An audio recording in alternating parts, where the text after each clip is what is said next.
আজ জানবো ভবিষ্যতে ঘটতে চলেছে এমন কিছু ভয়ঙ্কর সত্য ঘটনা সম্পর্কে। হঠাৎ একদিন দেখলেন আপনার মোবাইল কাজ করছে না, সিকিউরিটি পুরোপুরি ড্যামেজ, কার্ডে টাকা থাকা সত্ত্বেও আপনার কার্ড কাজ করছে না। আপনি তখন কি করবেন? জেনে অবাক হবেন যে ভবিষ্যতের যুদ্ধ আর যুদ্ধবিমান আর গোলাবারুদ দিয়ে হবে না। কারণ এখন পৃথিবীর সবচেয়ে শক্তিশালী অস্ত্রের নাম হচ্ছে ডেটা।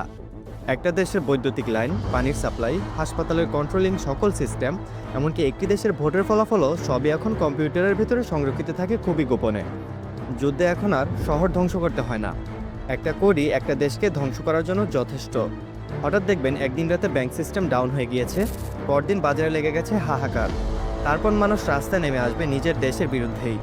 সবচেয়ে ভয়ঙ্কর ব্যাপারটা হলো এই যুদ্ধের কোনো অগ্রিম ঘোষণা হয় না, হঠাৎই আক্রমণ হবে যে কোনো সময়। মানুষ ধরতেই পারবে না কি হলো। মানুষ শুধু বলবে আজকাল সব কিছু ঠিকঠাক চলছে না কেন, কিন্তু তাদের সাথে কি ভয়াবহ ঘটনা ঘটে যাবে তারা নিজেরাই বুঝবে না। ভবিষ্যতে যে দেশ নিজের ডেটা, নিজের সিস্টেম, নিজের তথ্য রক্ষা করতে পারবে না, সে দেশ গণ্য হবে সবচেয়ে অনিরাপদ দেশ হিসেবে। আর এগুলোই হতে চলেছে ভবিষ্যতের দুনিয়ায়।